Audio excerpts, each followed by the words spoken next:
evening and welcome to Bermuda's News and Views. I'm your host, Don Burgess, and tonight we have an exciting talk about sharks, and we're here with Choy Aming. Welcome. Hey, Don. How's it going? It's going great. I've been looking forward to this for a week now because we were supposed to have it last Monday, but due to circumstances, it got bumped a week. But Choy, for people who don't know, what is the Bermuda Shark Project? All right. Well, good evening, everybody. Everyone who's watching, thanks for tuning in. So the Bermuda Shark Project is something that a few of us started about 10 years ago. And I was a dive instructor through university in Bermuda. So I did a couple thousand dives in Bermuda and I never saw a shark. So I was asking myself, why aren't we seeing sharks? So a few of us got together and decided to go have a look at sharks and see what sharks we could find and how much we could understand about them. So that was in 2006. We started doing this and looking, and then by 2008 we were satellite tagging, and we have probably the largest tiger shark satellite tagging program in the world at this point. So we basically study Bermuda sharks because there was very little information before we started doing this. So it's basically me and everybody would know Neil Burney. So unfortunately, he's not with us anymore, but me, Neil, and there's a few other guys that helped out in the beginning as well. It's nice to be number one in something like tiger sharks rather than some nefarious things. Yes. It's better to be number one in sharks than COVID stats. So, yeah. So, but what kind of sharks do we have in Bermuda? You mentioned tiger sharks, and I know a week ago you did Galapagos sharks, but what other kinds do we have? Yeah, so the reason we actually worked on tiger sharks is because we can find them with repetition. I know where and when I can find a tiger shark. So we have tiger sharks here. They're the big toothy, impressive, quote unquote, scary shark. So we can find them with regularity, but we also have Galapagos sharks. A lot of people refer to them as duskies or puppy sharks. Sometimes you'll hear. Sometimes people call them reef sharks. It's not really a reef shark, but there's a lot of common terms thrown around locally. And these ones are actually quite common in Bermuda, but they show up randomly. So you never know when you're going to see 1, 10, or 50. But you just get them when you get them. Now, those are the two most common types that you'll see. Occasionally, if you're offshore, you might run into a blue shark. That happens rarely.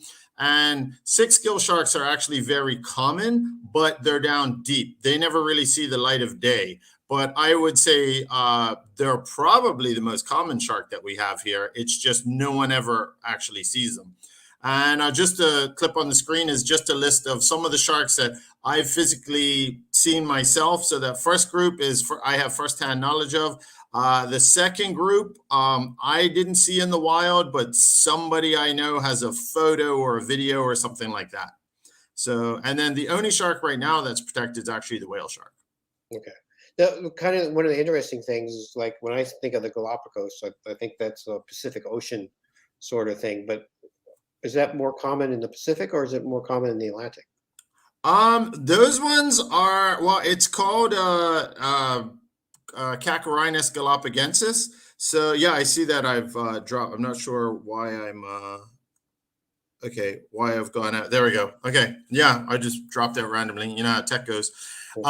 So technically, I would think they would be from, the Galapagos originally. But when you actually go diving in the Galapagos, which I've been lucky enough to do, Galapagos sharks in the Galapagos look completely different. But we call them Galapagos sharks because of the scientific name. So Cacarinus galapagensis. But to be fair, you could have a whole discussion on Cacarinid sharks. There's about 10 of them, and they are very, very similar. I think the difference between a Galapagos and a Dusky is the number of vertebrae. So that's how close they are. So some of them are really, really difficult to tell, but that is the proper scientific name. And the average person is not going to get close enough to count these vertebrae. Typically, no. Especially swimmers. If you're going fishing offshore, different story. You could potentially run into a shark. But like I said, I've done over 2,000 dives in Bermuda inshore and never seen a shark. Okay. So that should give people some idea of the frequency of sharks. Now, last week you had an exciting day after getting a call from Andrew Marshall. Tell us what Yeah. happened. Yes. So what happens? So Andrew Marshall's a good buddy of mine and a commercial fisherman. And like I was saying, the Galapagos sharks are opportunistic. They just show up when they show up, and you don't know how many are going to be there. So he went fishing one day. It was, I think, the Sunday, and he called me and he said, "Hey, School of Galaps is around, and a School of Sharks is actually called a shiver." Just for any kids watching, kids love stuff like that. So the shiver of Galapagos sharks shows up, and he says, "I'm going to go the next day."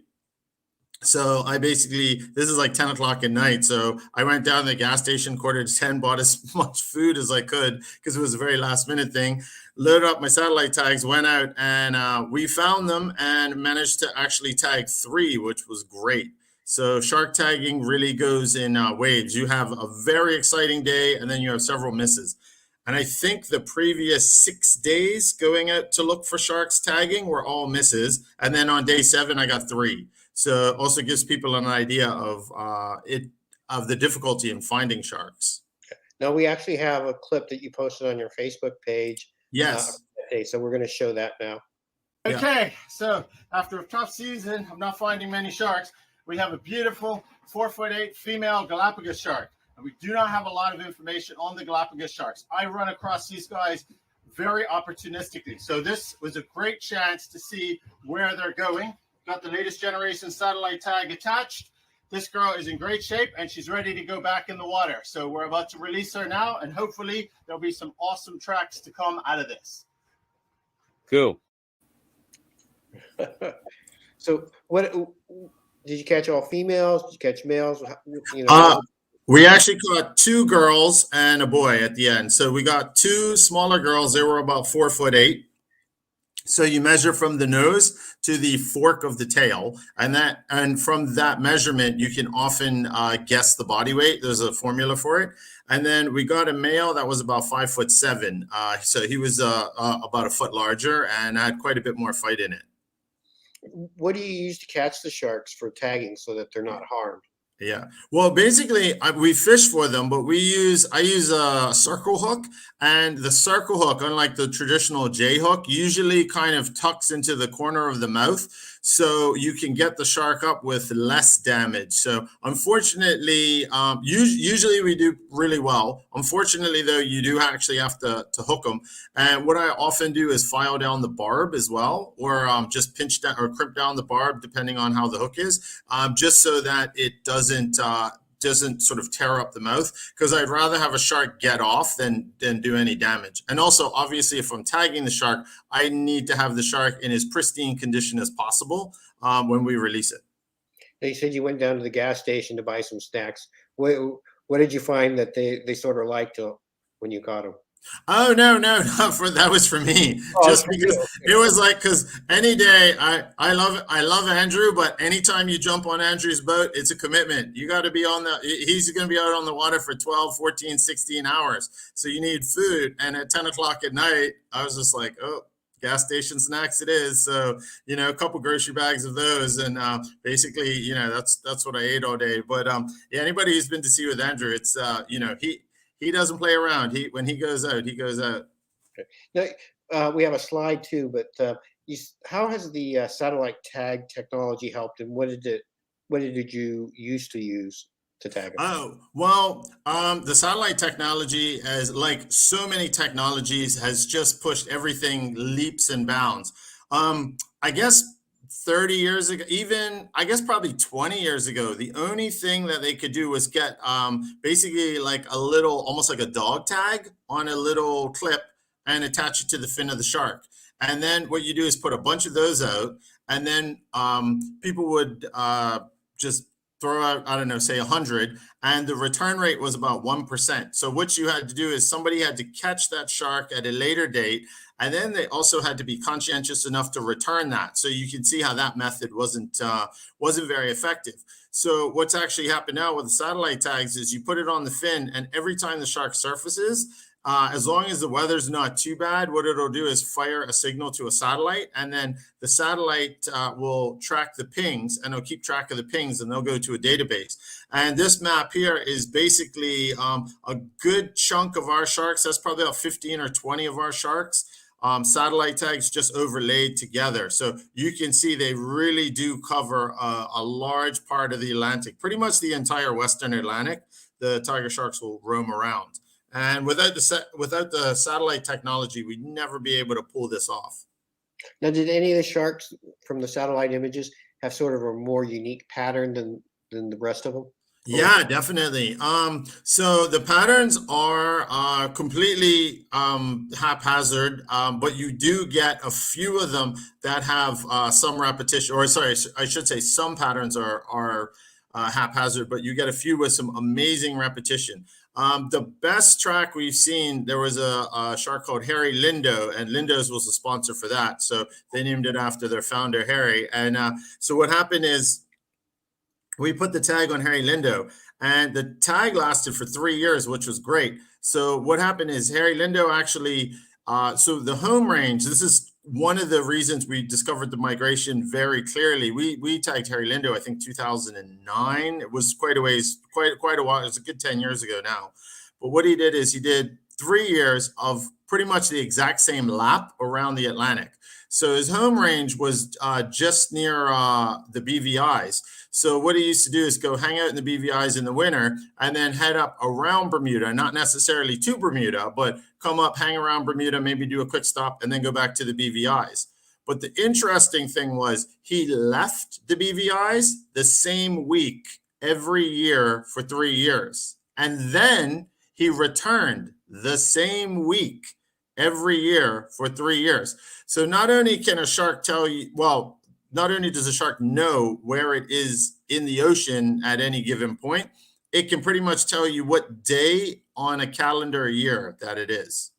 So Well, it's amazing. Yes. Now, you mentioned that Lindo sponsored that, but is that how you get funding for this program? So Yeah. a company will fund a shark or a tag? Yes. So what happens is initially when we were doing this, we had quite a few local sponsors, and we would say, you get the name, the shark, and so you sponsor the shark. We put the satellite tag out, the shark swims around, and you get to name it. So we had quite a few. So we had, Lindo's did it, Miles did it, Miles Market, Korea Construction, Master. So a few bigger companies, like bigger local businesses, sponsored it, and they all had their sharks out there. So, and you can actually track it if you go to Guy Harvey Research Institute, so GHRI .org, I believe it is. If you just type in Guy Harvey Research Institute into the Google box, it'll come up, and then you can see all the sharks. And there's about 4, they're not just ours, they have shark projects all around the world. So there's probably about 200 different sharks all around the world, including a good majority of the Bermuda sharks on there. Now, with the ones that you caught on a couple weeks ago, what names were they given?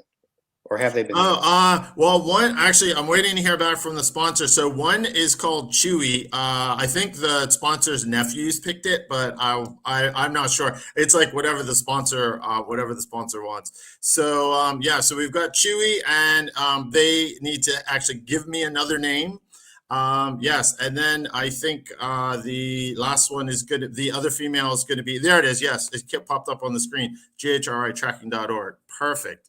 And the other one, the other female, because we had 2 females and a male, is probably going to be named after my fiance, just because she made the point the other day that there was no shark named after her and everybody else had a shark. And I swore I did, but I didn't. So she gets a shark. She gets a shark. Yes, yes. This wasn't the plan, and I'm not trying to, Choy's not coming on to ask for money, but No. but how much does it cost to name a shark?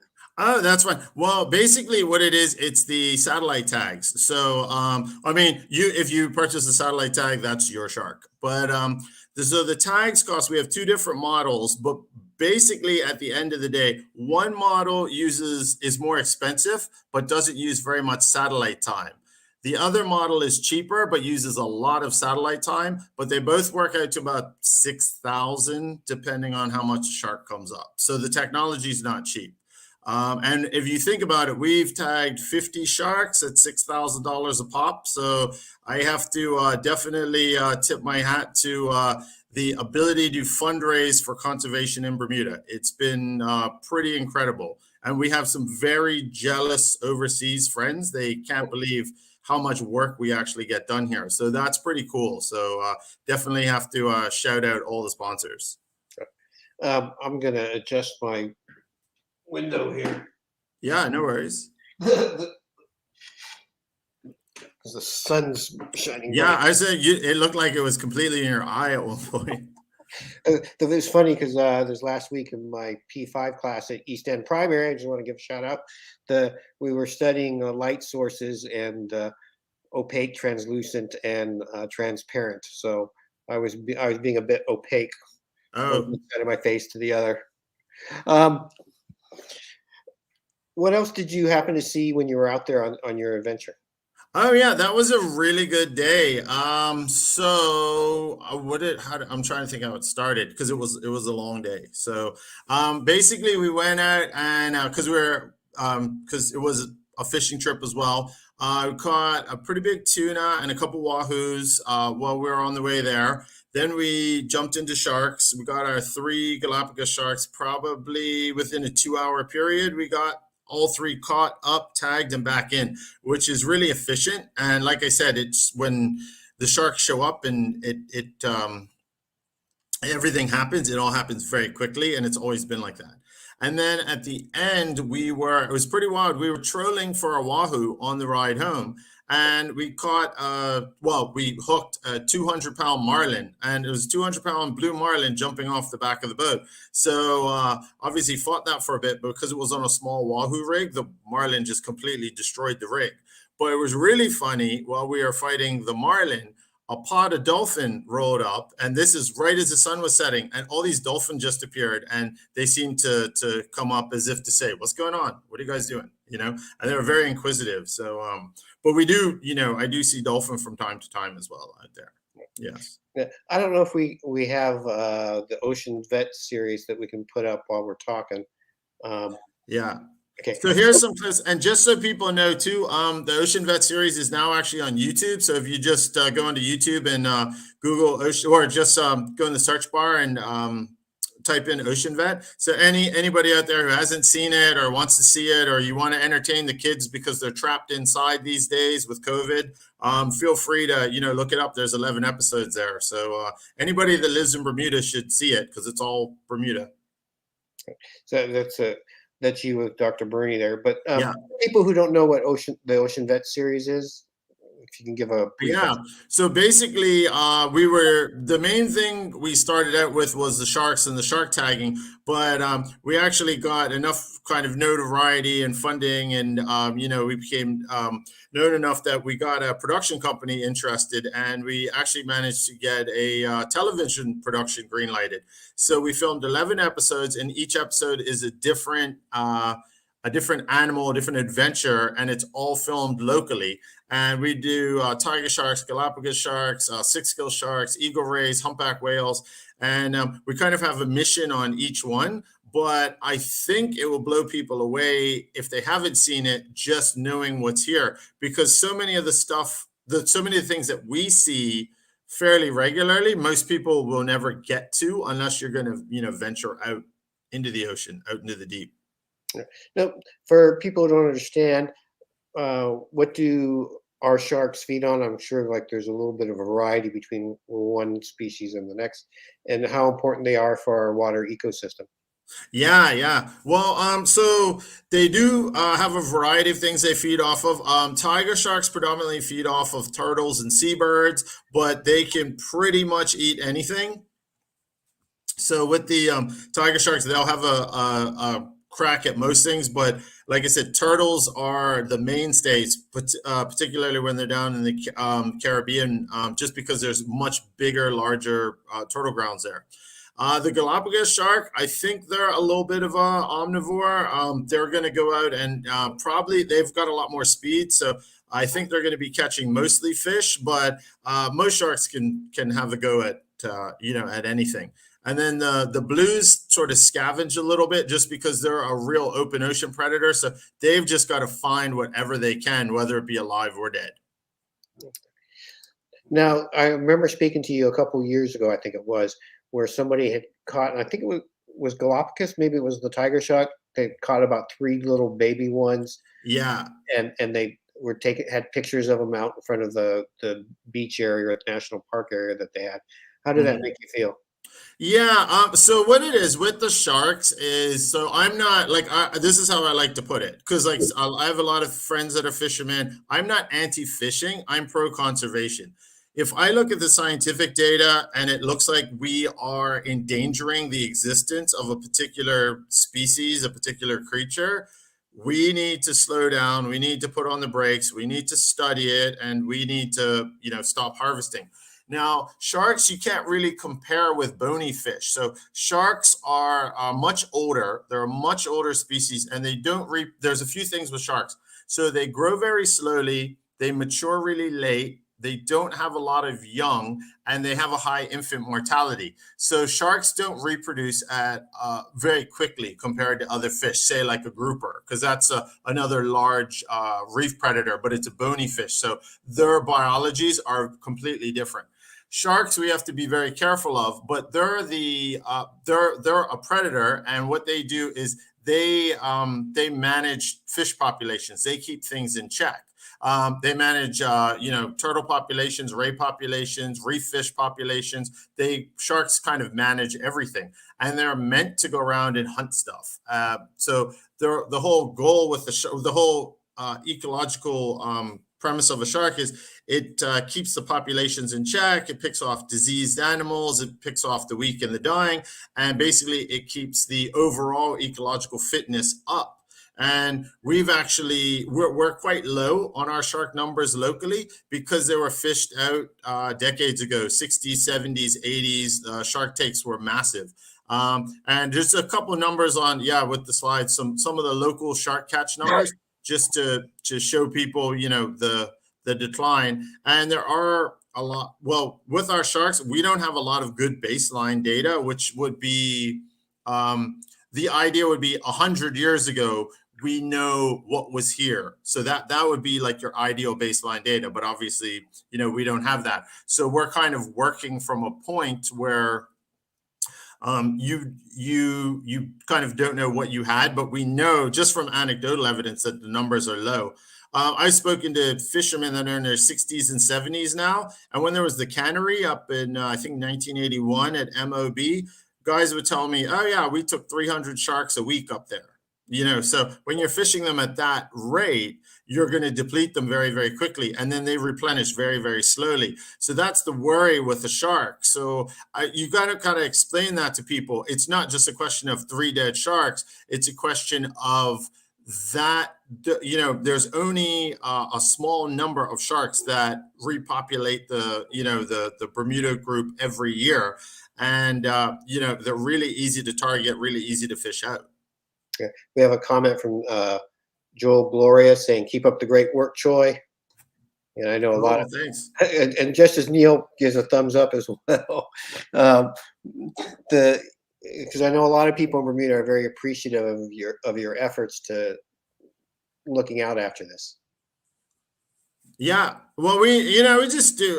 Again, it was, I mean, it's fun and we love it. And I love, that people are excited and thankful, and I love when kids stop. But really, it was funny. We just started with a question of where are the sharks, and then it sort of grew into this second job, so to speak. So it was actually my primary job at one point, and now it's sort of a second job. Yeah, because you're over at the aquarium, so Yeah, yeah, you're in the yeah. neighborhood, kind of. Yeah, but it's yeah. Obviously, they all kind of goes hand in hand. Yeah. Now, if people want to learn more about the Bermuda Shark Project, where should they go, or what should they do? Probably. Well, I mean, if you want to actually learn a bit more, then like I said, check out those Ocean Vet episodes.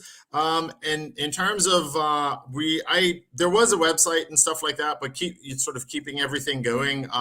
That was another bit to manage. So I guess the best thing, we have a Facebook page. I mean, you can always sort of message me on there if you wanted to know anything. I'm the one that answers the messages. So Bermuda Shark Project has a Facebook page. So that's the easiest way just to reach out. if anybody did want to know anything. But like I said, a lot of the shark questions, could be answered by, say, watching an episode. And I mean, I do go out, but let's just say I don't really take volunteers or anything at this point, because I kind of go out when I do.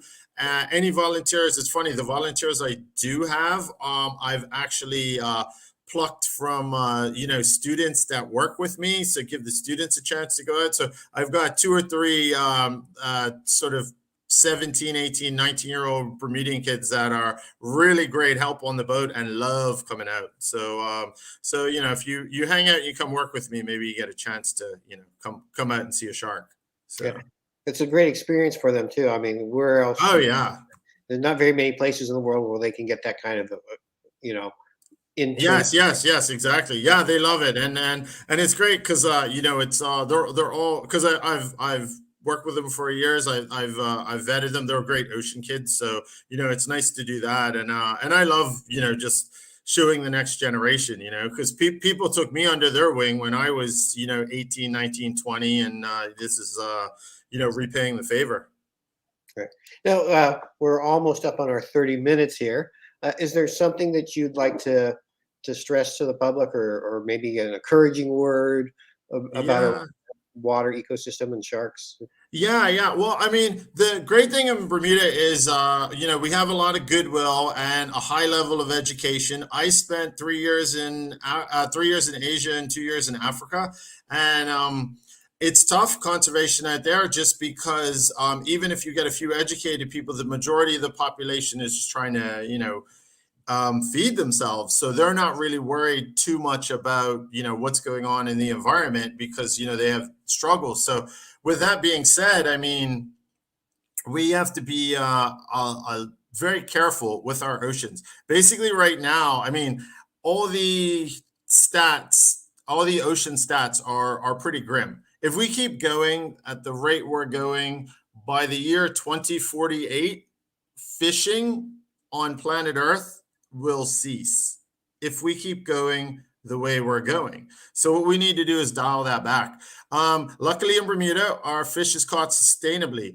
To be quite honest, if you don't know the source of your fish, and if the source of your fish is not caught in a sustainable way, then you should probably not eat it. The good thing with the local fish, particularly things like tuna and wahoo, is they're caught, with small boats on lines, and we have rules here. So like I said, it's done in a sustainable way, but people really need to have a look at what they're consuming and the way they're doing it. And there's a lot of websites to do this. There's this thing called Sea Watch. You can figure out, what are the good things and bad things to eat. And if you just do some online searching, you can find out, what fish from what areas are caught in sustainable ways. And I've got some really sad news, but I have to say shrimp is one of the worst things that you can possibly eat. It's in terms of ocean sustainability, I think it's like 20 pounds of bycatch for every pound of shrimp, something like that. So sorry to burst everyone's bubble, but that's something you should definitely lay off of, unless you are finding it from a sustainable source. So so that's the best thing we can do, is just be careful on our consumption. I'd say the average person, and obviously support projects. And I'm saying not just me, but any kind of ocean projects. Give them help, give them support, give them donations, give them get involved. That helps too. So anything like that. A big endorsement for local fish rather than being brought. Yeah, because it's caught in a sustainable way, and it's got less of a carbon footprint too. So it all helps. All right. Well, Choy, we thank you for coming in. I know you have something scheduled later this evening. Yeah, no worries. Yeah, so appreciate your time and educating us a little bit more about sharks and our waters around the Bermuda. All right. Well, thanks a lot, Don. Great to be here and talk to everybody. And I'll see you again. Hopefully have something cool to report, in the near future. Right. Okay. Thank you, Choy. And on behalf of Burn News, I've been your host, Don Burgess, wishing you a Bermudaful evening.